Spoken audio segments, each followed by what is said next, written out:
warahmatullahi wabarakatuh. Selamat datang, selamat berjumpa kembali pada pembelajaran metodologi penelitian pendidikan. Saat ini kita akan membahas terkait dengan perbedaan penelitian kuantitatif dan penelitian kualitatif ya, yang selama ini mungkin menjadi banyak pembahasan. Untuk penelitian kuantitatif itu terdapat beberapa hal. Yang pertama adalah metode yang digunakan itu tradisional, karena kuantitatif itu termasuk metode yang sudah sangat lama digunakan. Kemudian di situ adalah positivistik. Ya, positivistik merupakan sebuah aliran yang menganut dengan aliran positivisme, di mana sesuatu penelitian itu akan dikaitkan dengan fakta atau empiris yang terjadi ya. Jadi berdasarkan data-data yang faktual. Kemudian di situ ada lagi saintifik, karena langkah-langkah dari kuantitatif itu menggunakan ilmiah ya, secara ilmiah. Kemudian di situ juga ada yang namanya discovery ya. Jadi di dalam penelitian kuantitatif itu akan menghasilkan sebuah penemuan yang baru.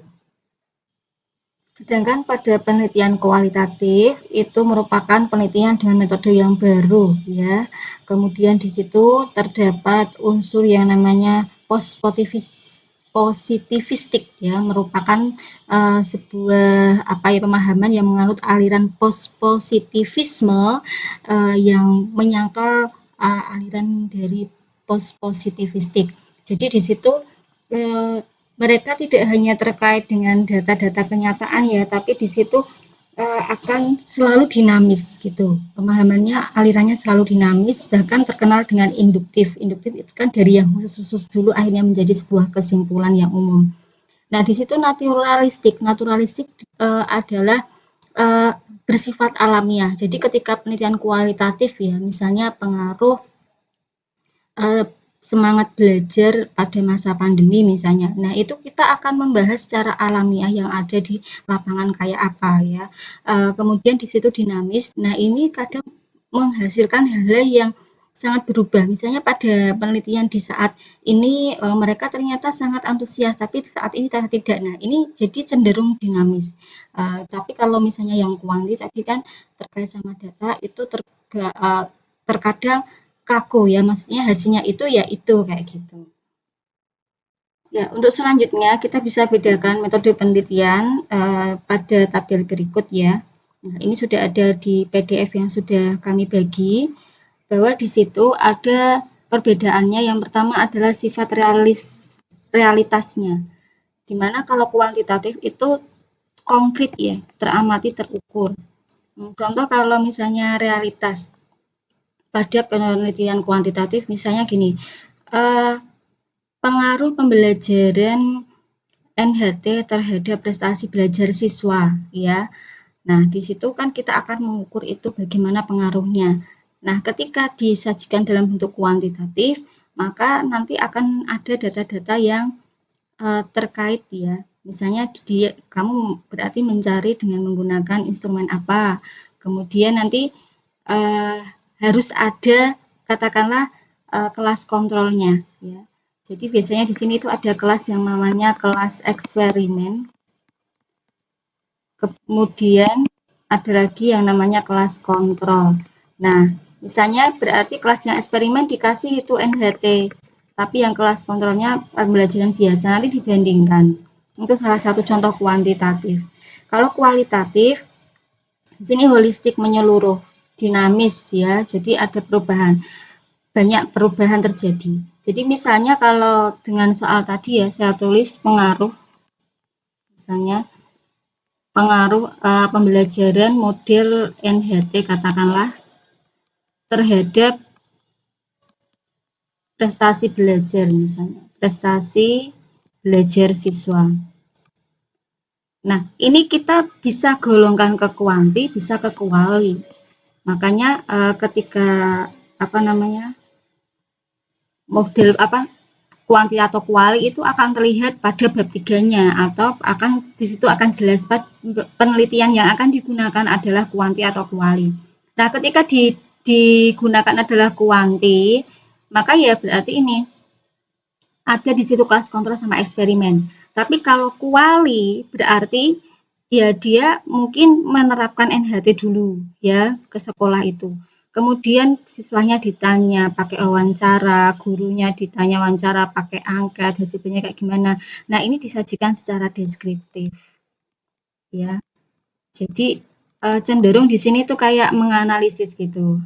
Atau di sini biasanya judul-judulnya itu ada analisis pengaruh kayak gitu. Itu akan cenderung ke kuali. Kemudian yang kedua, hubungan peneliti dengan yang diteliti itu kalau kuanti itu dia independen ya, objektivitas. Jadi tidak akan terlalu dekat katakanlah gitu, mandiri. Jadi kadang sesuai dengan kebutuhan saja. Tetapi kalau yang ada di kualitatif itu angkat interaktif. Kenapa? Karena dia akan membutuhkan data secara subjektivitasnya tinggi. Jadi tadi misalnya dia akan menjelaskan apa meneliti pengaruh model NHT ini tapi kuali ya. Nah, itu dia harus mempunyai hubungan yang baik interaktif dengan guru yang ngajar NHT itu, siswanya. Bahkan bisa juga sampai teliti misalnya ada siswa dengan model NHT kok malah dia lebih hasilnya prestasinya kok lebih rendah, itu bahkan bisa untuk teliti lebih lanjut terkait sama kondisi keluarganya atau bagaimana itu bisa ya. Nah, sekarang variabelnya itu kalau kuanti biasanya sebab akibat. Kalau ini interaktif ya timbal balik. Kemudian generalisasi ada. Maksudnya generalisasi ada itu gini. Misalnya sebuah penelitian tadi NHT itu berpengaruh terhadap prestasi belajar ya. Kalau generalisasi, misalnya dia dilaksanakan di kelas 3A ya, 3A sama 3B di sebuah sekolah di sekolah A sama B di sebuah sekolah di sini padahal paralelnya ada C juga.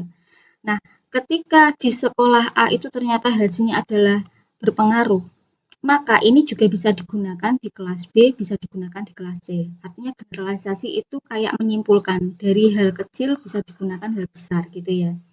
Tapi kalau di dalam kualitatif, misalnya itu di kelas 3, ada A, B, C. Kok penelitiannya di kelas 3A. Nah, itu tidak bisa kita berarti kalau di kelas 3B juga gitu. C juga tidak bisa kalau kualitatif. Maka di sini transferability berlaku ketika misalnya kelas B itu mempunyai karakteristik yang sama dengan kelas A. Kelas C punya karakteristik yang sama dengan kelas A. Baru itu bisa disampaikan kesimpulannya. Ya, jadi bedanya kalau di kuanti itu dia bisa untuk disimpulkan secara umum, tapi kalau di kuali tidak bisa, pakainya transfer. Transfer ability ini kayak mendatar gitu ya, sepadan gitu.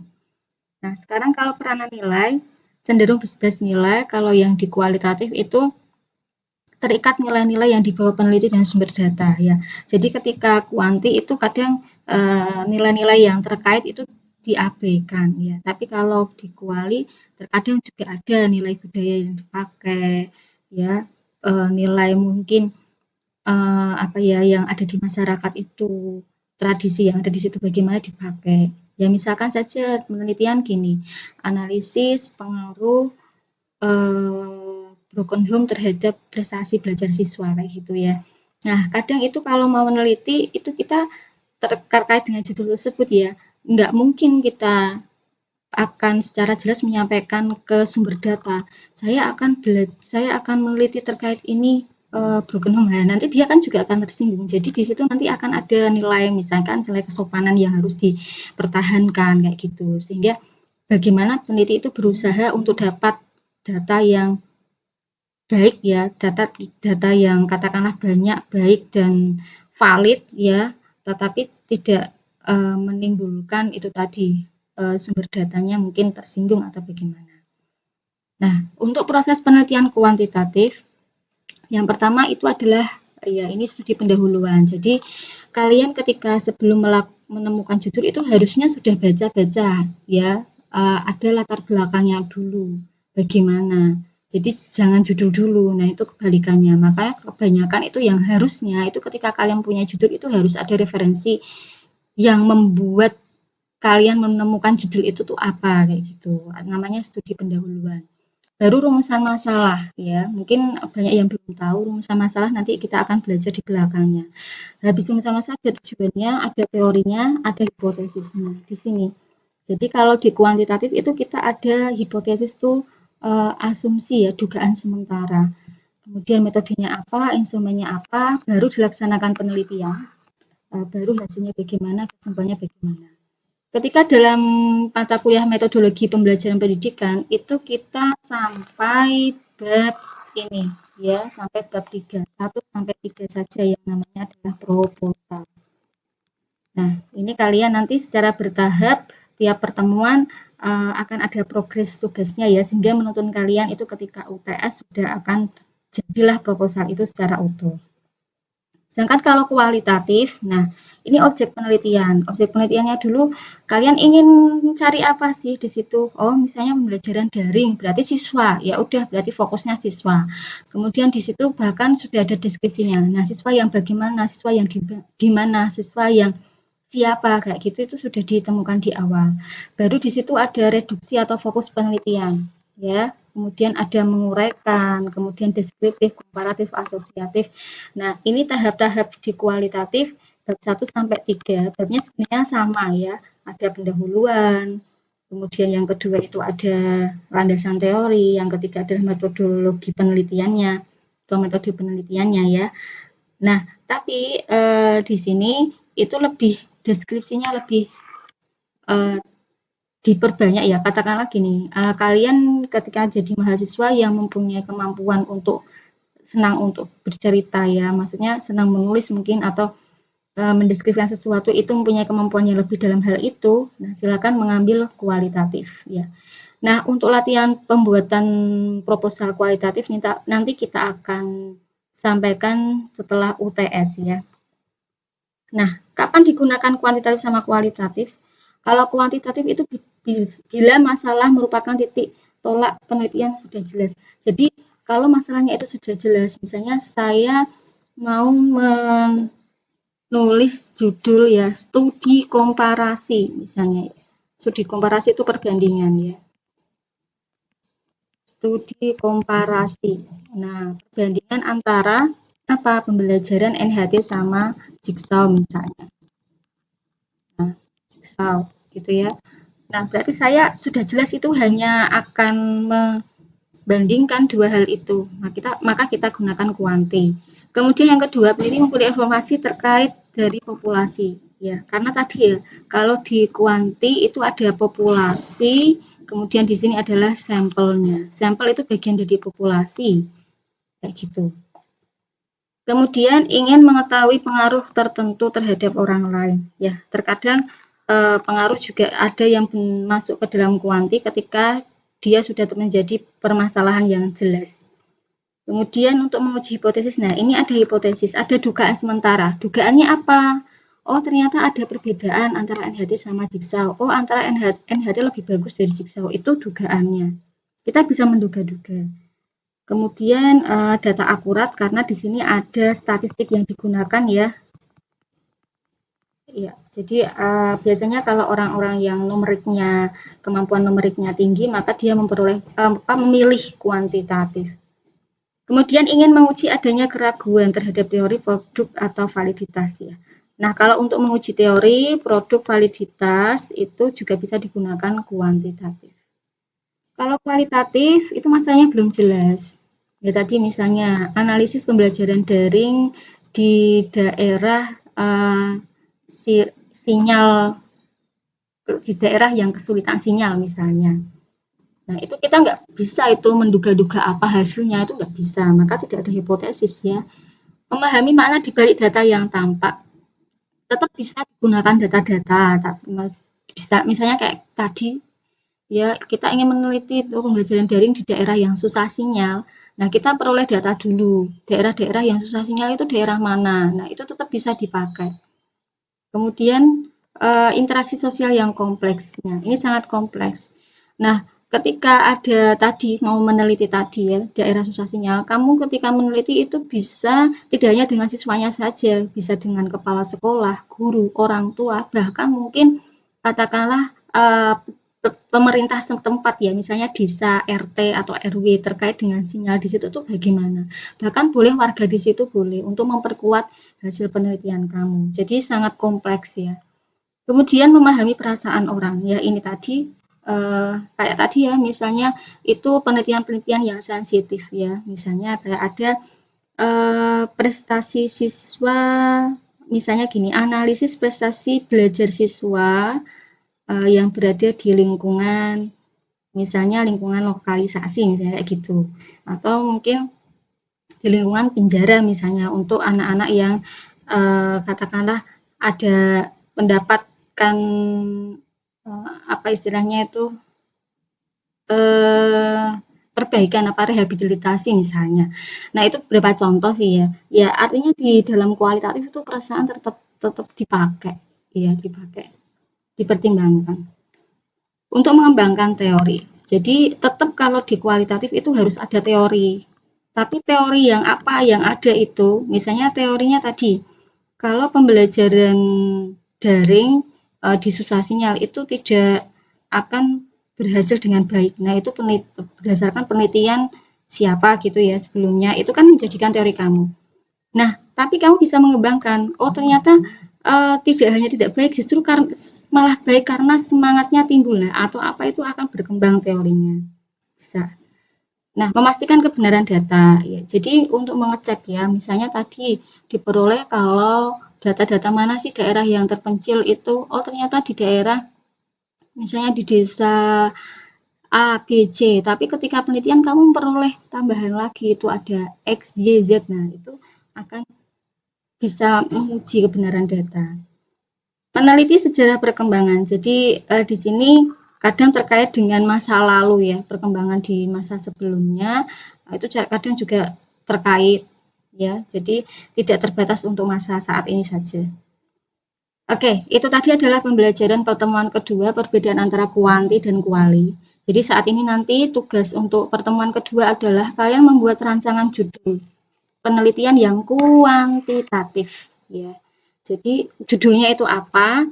Harus ada file artikel yang mendukung. Karena kalau kamu membuat judul itu harus ada itu alasannya apa, latar belakangnya apa. Jadi format tugasnya dibuat di Word ya, rancangan judulnya apa, disampaikan, alasan memilih judul itu apa, referensinya ditulis. Nah, kemudian tuh maksimal kalau untuk tugas ini 1 halaman di Word atau PDF ya. Nah, kemudian nanti ketika mau mengumpulkan di-upload di SIM itu dilampirkan jurnal yang mendukung. Ya, jadi nanti di-combine aja PDF-nya. Saya kira sudah jelas, kalau ada pertanyaan bisa disampaikan di WA Group. Seperti itu, kita sambung lagi pada pertemuan berikutnya. Pastikan kesimpulannya adalah kalian saat ini harus bisa memahami apa perbedaan penelitian kuantitatif dan penelitian kualitatif ya. Jangan sampai masih tidak paham, bahkan tidak tahu ketika menemukan artikel penelitian di jurnal itu ini termasuk penelitian yang apa. Bahkan lebih parah lagi ketika ujian proposal atau skripsi kamu termasuk itu penelitian jenis apa? Nah, itu tidak bisa jawab. Nah, itu sangat tidak kami harapkan. Ya, oke. Kami cukupkan sekian. Terima kasih. Semoga bermanfaat. Wassalamualaikum warahmatullahi wabarakatuh.